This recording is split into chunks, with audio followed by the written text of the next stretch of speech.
దేవుని పరిశుద్ధ నామానికి స్తోత్రములు. కూడొచ్చిన మీ అందరికీ ప్రభు యేసుక్రీస్తు నామంలో అందరికీ వందనాలు. హల్లెలూయా, హల్లెలూయా.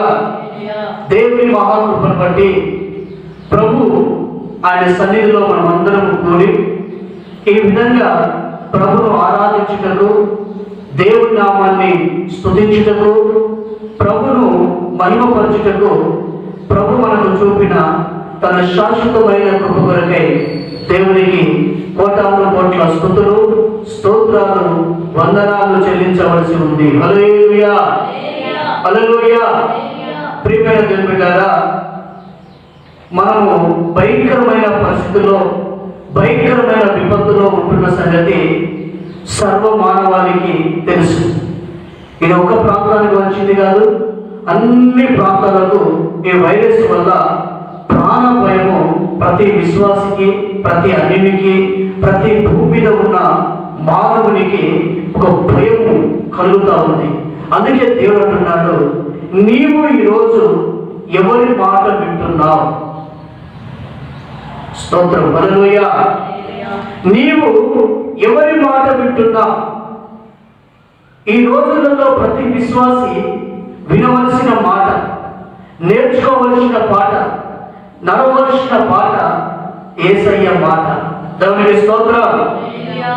సాతాను మాటను విన్నట్లయితే తప్పకుండా నువ్వు నరకానికి పోతావు, గ్యారంటీగా. నువ్వు ఎంత ఆస్తిపరుడైనా, ఎంత కోటీశ్వరుడైనా, ఏమి ఉన్నప్పటికీ, ఎంత సంపాదించినప్పటికీ నీ ఆత్మ నరకంలో ఉంట గ్యారంటీ. ఎందుకంటే ఒకడు సర్వలోకాన్ని సంపాదించుకొని తన ప్రాణాన్ని పోగొట్టుకున్నాడు.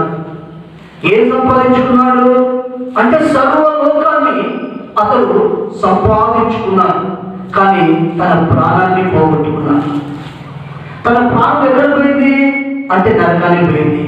అందుకే ఒక భక్తుడు అంటాడు, నా ప్రాణమా తినుము, తాగుము, సుఖించుము అన్నాడు. ఓ వెర్రివాడా, ఈ రాత్రి నేను నీ ప్రాణాన్ని అడుగుతాను, ఎవరు తింటారు ఇదంతా? గనుక ప్రియమైన బిడ్డలారా, నీవు బ్రతుకుండగానే ఈ దేహంలో ఉండగానే దేవుని మాట నువ్వు తప్పకుండా వినాలి. నువ్వు బ్రతుకుండగానే బైబిల్ చదవాలి. నువ్వు బ్రతుకుండగానే ప్రార్థన మందిరానికి రావాలి. నువ్వు బ్రతుకుండగానే పరిశుద్ధాత్మను పొందాలి. నువ్వు బ్రతుకుండగానే మందిరానికి ప్రయోజనకరంగా, దీవెనకరంగా, మేలుకరంగా నువ్వు బ్రతకాలి. ఆమేన్. వయసు అంతా అయిపోయిన తర్వాత వృద్ధాప్యానికి వచ్చినాక ఇక నేను అంత చర్చిగానే ఉంటాను అయ్యగారు అంటే ఎందుకో తెలుసా?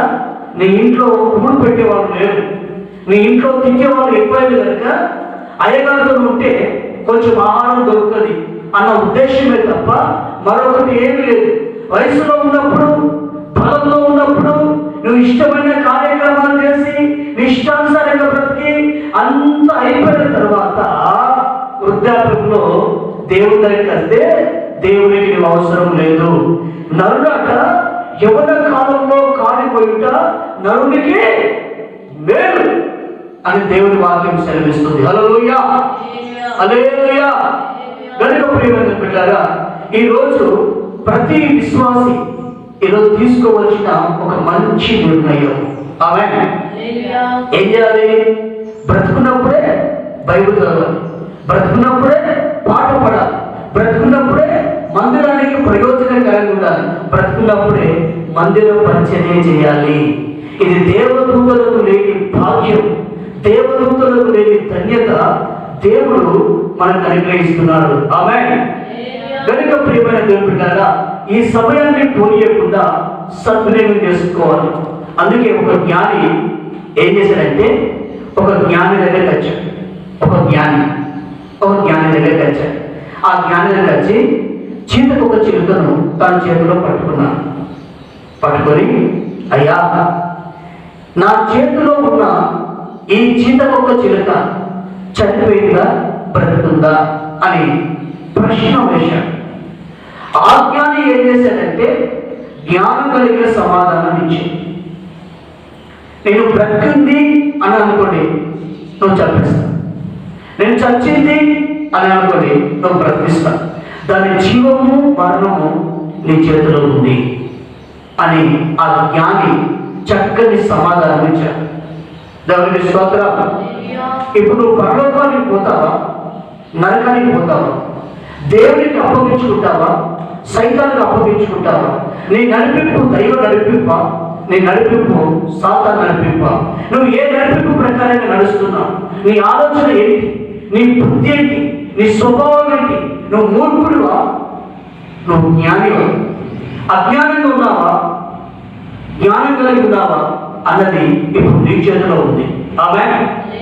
కనుక ఎవరి భవిష్యత్తును వారు చక్కదిద్దుకోవాలి. అందుకే బైబిల్ ఒక మాట ఉంది, ఇది దిద్దుబాటు కాలము అని. ఏ కాలమాట అంటే దేవుడు అంటున్నాడు దిద్దుబాటు కాలం. హల్లెలూయా, హల్లెలూయా. నెంబర్ 1, సాతానుడు వారి ఒక గురి మనకు తెలియాలి. వాడు ఏం చేస్తాడు తెలుసా? నేను మోసం చేస్తాడు. ప్రతి వారిని సాతానుడు నిశ్చయముగా మోసం చేస్తాడు, మోసపోతాడు మానవుడు. సాతానుడు ఏం చేస్తాడు? మోసం చేస్తాడు. అందుకే బైబిల్లో ఒక మాట తేటగా ఉంది. అంటే శత్రువు ఒక ముఖ్యమైన గురి ఏంటంటే వాడు మనల్ని మోసం చేస్తాడు. హల్లెలూయా. మోసం చేస్తే మోసపోతాం. చూడండి ప్రియమైన పిల్లలారా, ప్రకటన గ్రంథము 12వ అధ్యాయము 9వ వాక్యాన్ని మనం చదవగా విందాం. ప్రకటన 12:9. కాగా సర్వలోకమును చూసారా? ఒక్కరిని కాదు, సర్వలోకమును మోసపుచ్చుచు అపవాది అనియు సాతాను అనియు. చూసినావా? వారి పేరే అపవాది, వారి పేరే సాతాను. పేరు గల అది సర్పమైన ఆది సర్పం. హల్లెలూయా. ఆది సర్పమై ఆ మహాఘట సర్పము పడద్రోయబడెను. హల్లెలూయా, హల్లెలూయా. ఆది సర్పమట అనేకులను సర్వలోకాన్ని మోసపుచ్చుచు. హల్లెలూయా. ధనవంతుని మోసపుస్తాడు, దళితుని మోసపుస్తాడు. ఈరోజు చర్చి ఏదనేసరికి ఒక్కొక్కరు ఎగిరెగిరి గంతులు వేస్తున్నారు. ఆ రోజు దానియేలు ఏం చేశాడు తెలుసా? చర్చి బందైనా కూడా తన క్రమాన్ని తప్పలేదు. ఏ ఉపదేశం అయితే నేర్చుకున్నాడో, ఏ క్రమమైన నేర్చుకున్నాడో, ఏ బోధన విన్నాడో ఆ బోధ ప్రకారంగా బ్రతికాడు. ఆమేన్. ఈ రోజు ఎంతమంది దానియేలు వలె ముమ్మారుగా యెరూషలేము వైపు కిటికీలు తలుపులు తెరిచి దానియేలు ప్రార్థన చేస్తున్నాడు. ఆమేన్. కొంతమంది సాతాను వాళ్ళని ప్రేరేపిస్తా ఉంటే వాళ్ళ సొంత కార్యాలు చేసుకుని వాళ్ళు ఏమైపోతున్నారంటే శాపగ్రస్తులు అయిపోతున్నారు, దరిద్రులు అయిపోతున్నారు, దిక్కుమాల వాళ్ళు అయిపోతున్నారు. కనుక రేపటి రోజు లాక్డౌన్ తెరిచిన తర్వాత దేవుని ఆశీర్వాదం ఉండాలనుకుంటున్నారా? దేవుని క్షేమం ఉండాలనుకుంటున్నారా? దేవుని అభివృద్ధి ఉండాలనుకుంటున్నారా? ఉండదు. దేవుడి కష్టకాలంలో ఎవరు ప్రార్థన చేస్తున్నారో ఆయన వినడానికి సిద్ధంగా ఉన్న దేవుడు. ఆమేన్. దేవుడు ఈ టైం ఎందుకు ఇచ్చాడో తెలుసా? నువ్వు ఎంతగా ప్రార్థన చేస్తావు, దైవజనుడు వచ్చినా రాకపోయినా, దైవజనుడు ఉన్నా లేకపోయినా దేవుడు చూస్తున్న భయం నీకుందా? భక్తి నీకుందా? వినయం నీకుందా? దాని వల్ల మోకరిస్తున్నావా? దాని వల్ల ప్రార్థన చేస్తున్నావా? దాని వల్ల కొట్లాడుతున్నావా అని దేవుడు చూస్తున్నాడు.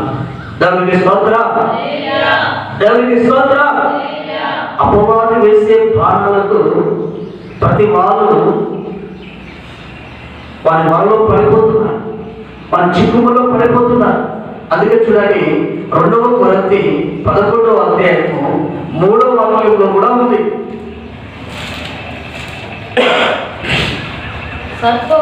సర్పము తన కుయుక్తి చేత అవ్వను మోసపరిచినట్లు నీ మనసులను చెరపబడి క్రీస్తు ఎడల ఉన్న సరళత నుండి పవిత్రత నుండి ఎట్లయినను తొలగిపోవునేమో అని ఆ, భయపడుచున్నాను. హల్లెలూయా హల్లెలూయా. హల్లెలూయా.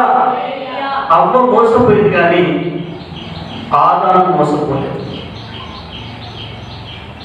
ఆదాము తెలుసు ఆ పండు తినద్దని. ఈరోజు అనేక మంది పురుషులకు తెలుసు ప్రభువు సన్నిధిలో మోకరించాలి. పురుషులు మోకరించడం తక్కువ, స్తోత్రం, ప్రార్థన చేయడం తక్కువ. ప్రార్థన మాత్రం మీరు చేయండి, మేము ఫుల్ బిజీ అంటున్నాను. రేపు దినం రాబోతుంది, భయంకరమైన ఒక ఉగ్రత దినం. అందుకే బైబిల్ సెలవిస్తుంది ఆదామాట మోసపోలేదట. మోసపోయేది ఎవరు? అవ్వ. అవ్వ చదవని మాట 1 తిమోతి 2వ అధ్యాయం 14వ వాక్యం. 1 తిమోతి 2వ అధ్యాయం 14వ వాక్యం. మరియు ఆదాము మోసపరచబడలేదు గాని ఆదాము మోసపరచబడలేదు కానీ స్త్రీ మోసపరచబడి అపరాధములో పడెను. అపరాధములో పడెను. దేవునికి స్తోత్రం. స్త్రీ మోసపరచబడి అపరాధంలో పడదంట. అక్కడ బైబిల్లో 4 విషయాలు సాతానుడు మోసపరిచే ముందు వాడు వేసిన అగ్నిబాణ బైబిల్లోనే ఉన్నాయి. ఆది కాలంలో మనం చూసినట్లయితే అక్కడ క్లియర్గా రాయబడి ఉన్నాయి. హల్లెలూయా హల్లెలూయా. 3వ అధ్యాయంలో ఆ మాటలు మనం చదవగలుగుతాం. ఆది కాలము 3వ అధ్యాయం. దేవుడైన యెహోవా చేసిన సమస్త భూజంతువులలో సర్పము కుయుక్తి గలదై ఉండెను.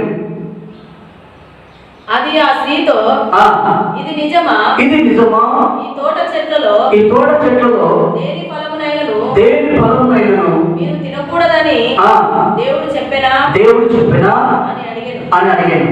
అందుకు స్త్రీ ఈ తోట చెట్ల ఫలములను మేము తినవచ్చును. అయితే తోట మధ్యలో ఉన్న చెట్టు ఫలమును గూర్చి దేవుడు మీరు చావకుండునట్లు వాటిని తినకూడదని వాటిని ముట్టకూడదని చెప్పనని సర్పముతో చెప్పాను. అందుకు ఆ సర్పము ఏంటట? కుయుక్తి కలిగిందట. సర్పం ఏంటిది? కుయుక్తి కలిగింది. ఇప్పుడు సర్పము చెప్తుంది ఆమె మీరు చావనే చావరు. నంబర్ 1 ఏ బాణం వేసింది? మీరు చావనే చావరు. నంబర్ 1 బాణం. ఆ బాణం ఏమైంది? అవ్వ గుండెలో దిగింది. నంబర్ 2 ఏలైనగా మీరు వాటిని తిను దినమున మీ కన్నులు తెరవబడతాయి. రెండో బాణం. ఒకటేమో మీరు చావు, రెండోదేమో మీ కన్నులు తెరవబడతాయి. మీరు మంచి చెడ్డలను ఎరిగిన వారై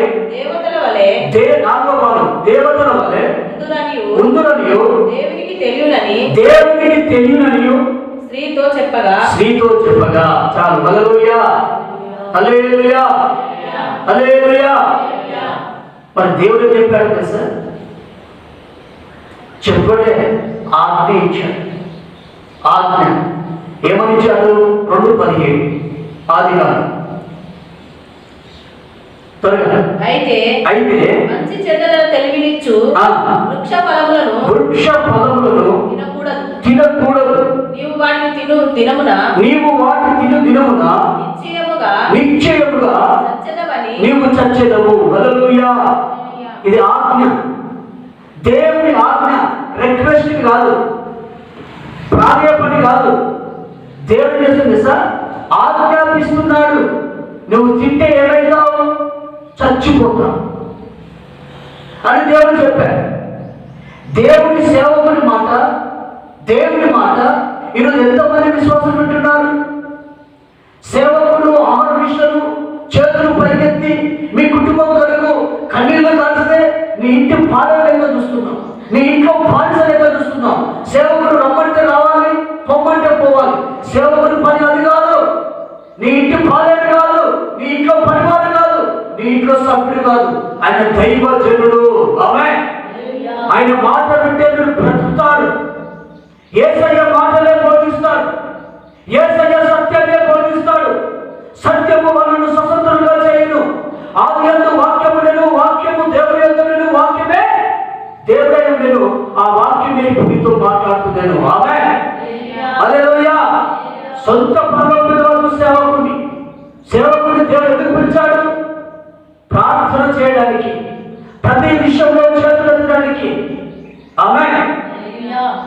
దేవుడు సృష్టించి నాసిరకంలో జీవాత్మ ఉంది. ఒక ఏదైనా తోటను సిద్ధపరిచి ఆ తోటలో అన్ని రకాల పమ్ము పెట్టి నీకు చొక్క లేకుండా, నీకు ప్రయాసం లేకుండా, నీకు బాధ లేకుండా, నీకు కష్టం లేకుండా ఇవన్నీ తిని హాయిగా ఉంటున్నాడు ఆయన అంటే, సాతానుడు వచ్చి ఒక్క మాట చెప్తే వారి మాట వింటున్నా. చూసావా? నీ కొరకు కష్టపడ్డ సేవకుడి మాట వింటలేవు, నేను సృష్టించిన దేవుడి మాట వింటలేవు. ఎవరి మాట వింటున్నావు? నిన్న కాక మొన్న వచ్చిన సాతాను మాట వింటున్నావు. ఒక్క మాట వింటున్నావు. వారి మాట ఎందుకు వింటున్నావు తెలుసా? వారి మాట తేనె కంటే మధురం. అంత తీపైపోయింది, అంత మధురమైపోయింది, అంతగా వింటున్నావు.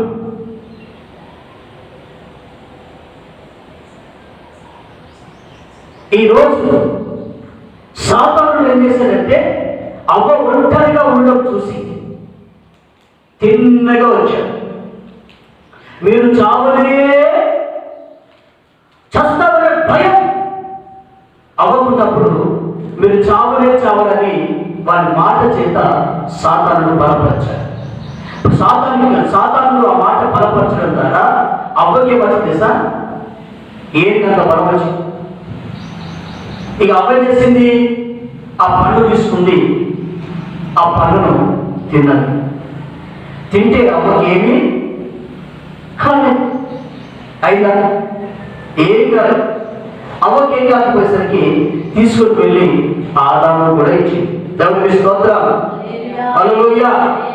ఇగో నేను తిన్నానయ్యా, నాకేం కాలేదు, నువ్వు కూడా తిను అని చెప్పేసి ఆదాము కన్నా తింది. ఆదాము పెట్టుకునేసరికి ఆదాము ఏం చేసిండు? 5 నిమిషాలు 10 నిమిషాలు ఆగి, అరే అవ్వకి ఏం కాలే కదా, నాకు కూడా ఏం కాదు అనేసరికి ఆయన తిన్నాడు. తినేసరికి ఏమైంది? హల్లెలూయా, హల్లెలూయా. వారి మీద నుంచి దేవుని యొక్క మహిమ పోయింది. మహిమ పోవడమే కాదు, ఇన్ని రోజులు ఎవరు చూశారు తెలుసా? ఆ మహిమలో ఉన్నప్పుడు మహిమ కలిగిన దేవుణ్ణి చూశారు. ఆమేన్. హల్లెలూయా. ఇప్పుడు ఏమైంది తెలుసా? వాళ్ళ కన్నులు తెరవబడ్డాయి.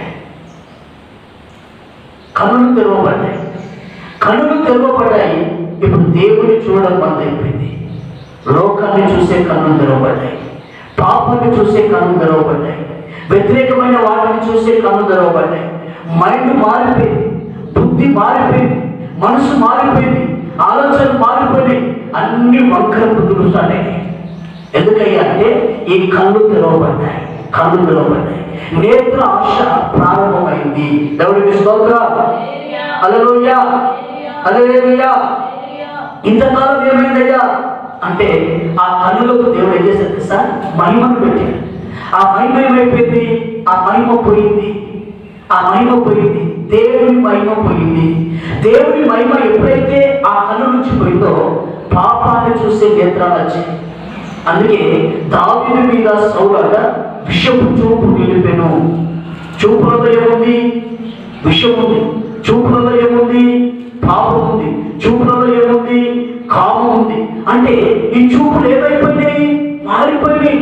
అప్పుడే విధంగా ఉండే యేసును మాత్రమే తండ్రి అయిన దేవుణ్ణి ఆ మహిమలో ప్రత్యక్షమైనప్పుడు ఆ మహిమ కలిగిన దేవుణ్ణి చూసే ఆ కళ్ళు ఈరోజు ఏ విశ్వాసం లేదు, ఎవరికి లేదు. దేవుడిని చూసావా అంటే ఆ రోజు ఆదాముతోనట దేవుడు సాయంత్రం పూట వచ్చి రోజు మాట్లాడుతున్నాడట. ఆహా, దేవుని స్తోత్రం. హల్లెలూయా, ఈరోజు బైబిల్ చూసే కన్నులు కాదు, ఇంటర్నెట్ చూసే కన్నులు ప్రారంభమైంది. ఇష్టానుసారమైన చూసే చూపులు ప్రారంభమైంది. వాళ్ళ నేత్రాలు మంచివి కాదు, వాళ్ళ బుద్ధి మంచిది కాదు, వాళ్ళ ఆలోచనలు మంచివి కాదు. ఆమె అందరూ నేను యేసయ్యను చూశాను అని సాక్ష్యం వింటున్నాను. నేను ఈ ప్రాంతం పోయాను, నేను ఆ ప్రాంతం చూశాను, నేను అది చూశాను, నేను ఇది చూశాను అంటున్నాం. కానీ యేసయ్యను చూశాను ఆమేన్ అనే మాట చాలా గర్వైపోయింది. అంటే ఇప్పుడు ఏమైంది తెలుసా? చూపుడు అంటే యేసును చూసే నేత్రాలు మూయబడ్డాయి, పాపాన్ని చూసే నేత్రాలు తెరవబడ్డాయి. మరి మొదటిది మంచి చెడ్డలు. హల్లెలూయా హల్లెలూయా. అంటే మంచి చెడ్డలు తెలియడానికి తనకి ఏమైంది సార్? లోక సంబంధమైన మనసు వచ్చింది. ఎవరైనా మంచి చేయాలన్న మనసు ఉన్నదా? మేలు చేయాలన్న కోరిక నాకు కలుగుతున్నది, కానీ మేలు చేయటం నా వల్ల కాదంటాడు అపొస్తలుడైన పౌలు గారు రోమీయులకు రాసిన పత్రిక. కారణం ఏంటంటే పాప నియములకు నా శరీరము అమ్ముడుపోయింది. అంటే మేలు చేయాలన్న కోరిక తపన ఉంది, కానీ నా వల్ల కావడం లేదు. కారణం సార్, ఇది పాపని. అక్కడ దగ్గరకండి కన్న కొడుకే కన్నా తల్లికి మేలు చేయలేకపోతున్నాడు, కన్న కొడుకే కన్న తల్లికి మేలు చేయలేకపోతున్నాడు. కేవలము ఆయనే, ఆయన పిల్లలు, ఆయన కుటుంబం అంతే. ఇక పక్కన అసలు తల్లి లేదు, తండ్రి లేడు, అన్నదమ్ములు లేరు, అక్కచెల్లెలు లేరు, ఇలా ఎంతమంది లేరు. కుప్పలు దెబ్బలుగా ఉన్నారు. ఒక్కొక్క భక్తుని కదిలిస్తే పేరుకి భక్తుడే, కానీ లేచి బీరకాయ, కానీ ఆ బీరకాయలో నెయ్యి లేదంట. పేరుకే లేని బీరకాయ, బీరకాయలు ఏముండదు, నెయ్యి ఉండదు. పేరుకే క్రైస్తవుడు, క్రీస్తు ఉండడు, క్రీస్తు బుద్ధులు ఉండయి, క్రీస్తు ఆలోచన ఉండదు, క్రీస్తు తలంపులు ఉండయి, క్రీస్తు ఉద్దేశం ఉండదు. హల్లెలూయా హల్లెలూయా. చూడండి ప్రియమైన బిడ్డగా, రోమీయులకు రాసిన పత్రిక 6వ అధ్యాయం 17వ వాక్యం. 6:17.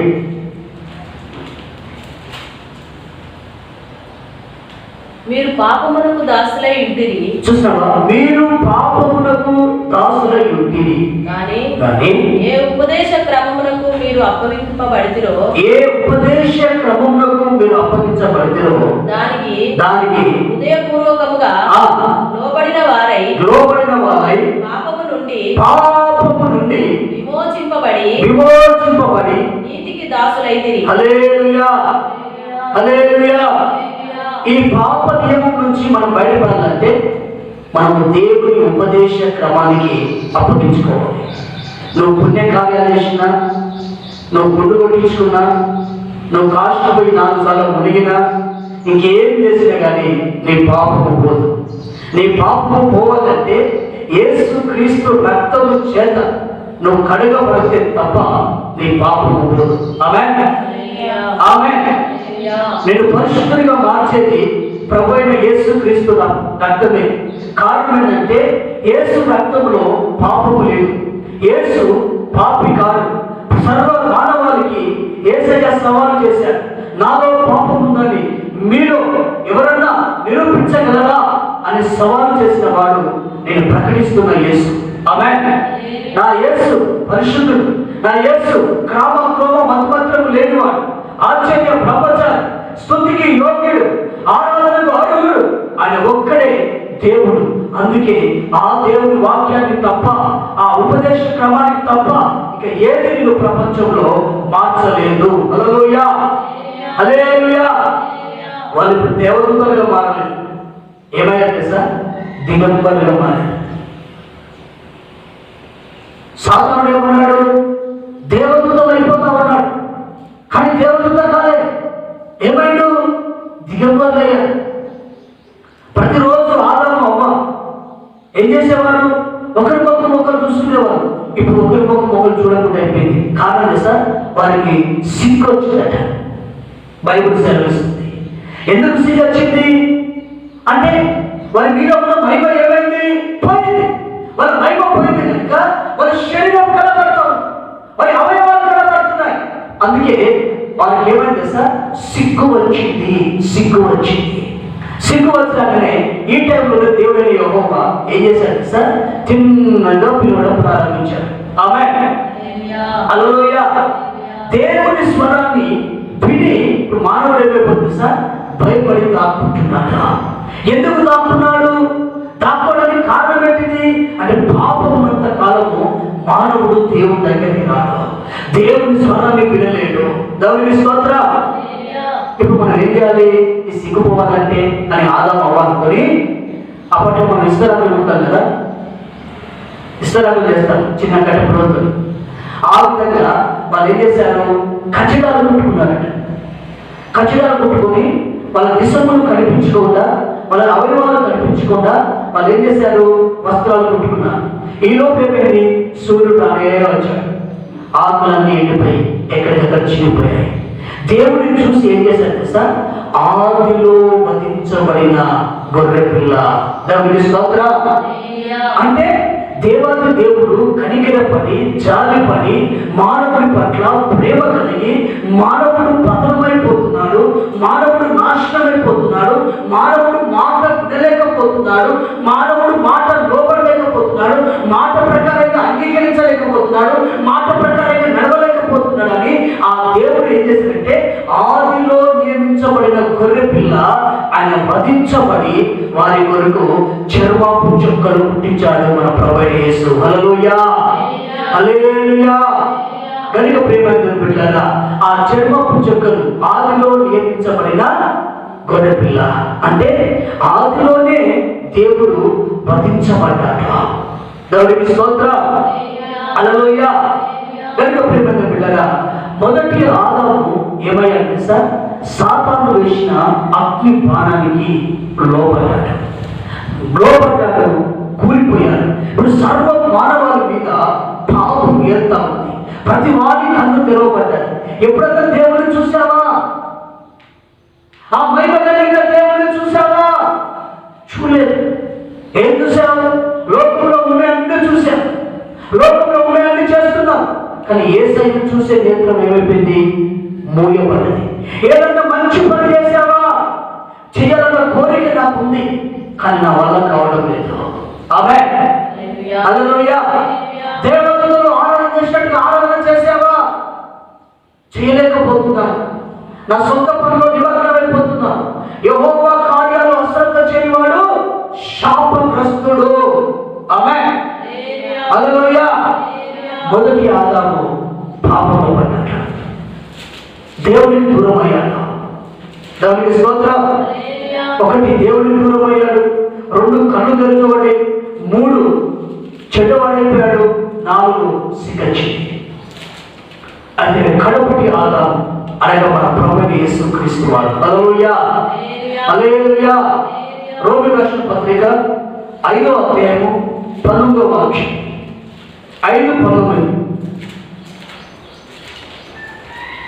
ఏలయనగా ఒక మనుషుని అవిధేయత వలన అనేకులు పాపులుగా ఎలాగూ చేయబడ్డారో అలాగే ఒకని విధేయత వలన అనేకులు నీతిమంతులుగా చేయబడ్డారు. ఆమేన్. ఒక్కని అవిధేయత వలన సర్వ మానవాళి పాపులుగా మారారు. ఒక యేసు ప్రభు విధేయత వలన సర్వ మానవాళి పాపము నేటికి కొట్టివేయబడుతుంది. ఎంతమంది అయితే యేసును అంగీకరించి పాపాలు ఒప్పుకొని విడిచిపెట్టి యేసు రక్తము ద్వారా అనగా నీటి బాప్తిజము ద్వారా కలుగబడతారో వాళ్ళు క్షమించబడ్డారని దేవుని వాక్యం అనగా భూమి గతించిన ఆకాశమే గతించిన ఆయన వాక్యము గతించదు. ఆమేన్. ఆయన మాట అవునట్టుగాను ఆమెనట్టుగాను పూర్ణ అంగీకారమైనట్టుగాను దేవుని మాట సెలవిస్తా ఉంది. దేవునికి స్తోత్రం. హల్లెలూయా, హల్లెలూయా. యేసు ప్రభు కూడా 40 రోజులు ఉపవాసం ఉన్నప్పుడు యేసు ప్రభు దగ్గర కూడా సాతాను వచ్చి యేసు ప్రభు ఉన్న బలైన ఏంటి అని చూశాడు. అంటే ఈయన ఫాస్టింగ్ లో ఉన్నాడు. ఏమన్నాడు? ఫాస్టింగ్ లో ఉన్నాడు. ఫాస్టింగ్ లో ఉన్నప్పుడు ఏం కావాలి? ఆహారం కావాలి, భోజనం కావాలి. దేవుడికి స్తోత్రం. అది యేసుప్రభువుకి సాతాను వచ్చి, నువ్వు దేవుని కుమారుడివైనా అయితే ఈ రాళ్ళను నువ్వు రొట్టెలుగా చేసుకో అన్నాడు. ఆమేన్. అప్పుడు యేసుప్రభువు ఏమని చక్కని సమాధానం ఇచ్చాడు? మనుష్యుడు రొట్టె వల్ల మాత్రము కాదు కానీ దేవుని మాట వలన, దేవుని వాక్యం వలన ఆమేన్ బ్రతుకుతాడు అని సెలవించాడు. దేవుని స్తోత్రం. మానవుడు లోపం లేదని చెప్పేసి మళ్ళీ సాతాను పోలే, మళ్ళీ వచ్చాడు. మళ్ళీ ఏమంటున్నాడు? నువ్వు దైవ కుమారుడు అయితే పైనుంచి కిందికి దూకుము, హల్లెలూయా అని వాడు ఏం చేస్తుంది సార్? రెచ్చగొడుతున్నాడు. ఎత్తైన కొండ పైకి తీసుకుపోయి నువ్వు దైవ కుమారుడు అయితే ఈ కొండ పైకి దూకు, దేవదూతలు వచ్చి నీకు పరిచయం చేస్తాయి, దేవదూతలు వచ్చి నీకు ఆదుకుంటాయి అన్నప్పుడు అప్పుడు యేసుక్రీస్తు ఏమని సమాధానం ఇచ్చాడు సార్? నీ దేవుడైన యెహోవాను శోధించవలదని నీకు తెలియదా అన్నాడు. ఆ తర్వాత సాతానుడు అట్లా ఇట్లా మొత్తం మీద వాడు ఓడిపోయాడు. ఈ ఓడిపోయిన తర్వాత మూడోసారి ఏం చేశాడు సార్? ఎత్తైన కొండపైకి తీసుకువెళ్ళి లోకంలో ఉన్న మహిమలన్నీ చూపించి నాకు ఒక్కసారి నువ్వు నాకు ఒక్కసారి నువ్వు నాకు ఇవన్నీ నీకు ఇచ్చేస్తానన్నాడు. అప్పుడు ప్రభువు యేసు అన్నాడు, సాతానా అన్నాడు. దేవునికి స్తోత్రం. అంటే సాతానుడు దేవుని విడిచిపోయాడు. మొదటి ఆదాము పాపంలో పడ్డాడు, కడుపుని ఆదాము మోసాన్ని జయించాడు. ఆమేన్. ఈ వర్తమానం వింటున్న నీవు మోసంలో చిక్కుపడ్డావా? మోసం నుంచి బయటపడ్డావా? మోసం నుంచి బయటపడాలంటే నువ్వు ఎంత బలవంతుడమైనా, ఎంత జ్ఞానివైనా, ఎంత అధికారివైనా, ఎంత హోదా ఉన్నా, ఎంత పదవి ఉన్నా, ఎంత ఘనత ఉన్నా దాని నుంచి నువ్వు బయటపడాలంటే యేసయ్య వాక్యానికి అప్పగించుకొని, వాక్యానికి లోబడి దైవ చిత్తానుసారాన్ని నడుచుకుంటే నిశ్చయంగా ఈ మోసం నుంచి ప్రభు నిన్ను విడిపించును గాక, ప్రభు నిన్ను రక్షించును గాక, అలాంటి కృపచేత దేవుడు నిన్ను అలంకరించును గాక. అందరూ మోకరిద్దాం, కళ్ళు మూసుకుందాం, ప్రార్థన చేసుకుందాం. దేవాలయము స్తోత్రములు స్తోత్రములు స్తోత్రములు స్తోత్రములు స్తోత్రములు స్తోత్రములు స్తోత్రములు నాయన. యేసయ్యా నీకు స్తోత్రములు స్తోత్రములు స్తోత్రములు తండ్రి. ప్రియా పరిశుద్ధాత్మ దేవాలయము స్తోత్రములు స్తోత్రములు స్తోత్రములు రాజా. ఉరిని కమన వర్షంగన బల నీకర బంధన బల బోధన బల బల బల బస్య. పరిశుద్ధాత్మ దేవా దేవా దేవా దేవా దేవా దేవా దేవా దేవా దేవా యేసయ్యా నీకు స్తోత్రములు నాయన.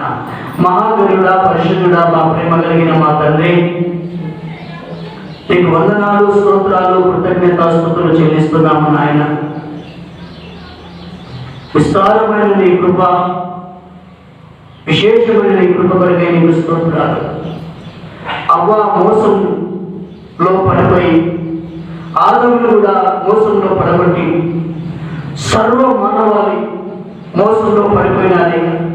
మోసాన్ని జయించిన జయశీలుడైన యేసయ్య, నిన్ను చూస్తూ, నీ వాక్యాన్ని వింటూ, నీ వాక్యానికి అప్పగించుకుంటూ, నీ వాక్య ధ్యానంలో నడుస్తూ తండ్రి మోసాన్ని జయించే ఒక అభిషేకం, నీ కృప ప్రతి విశ్వాసికి మీరు అనుగ్రహించి ప్రతి బిడ్డను నీ రాకడకు రాజ్యానికి సిద్ధపరచమని మహిమ గ్రంథ ప్రభావం నీకే ఆరోపిస్తూ ప్రతి బిడ్డను నిజంగా నాస్తాలకు సమర్పిస్తూ పేరు పేరున గణపరిచి నీ కొరకు సిద్ధపరచమని యేసు నామములో అడుగుతున్నాము మా తండ్రి.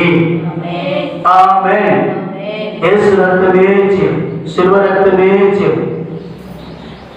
ఆమేన్.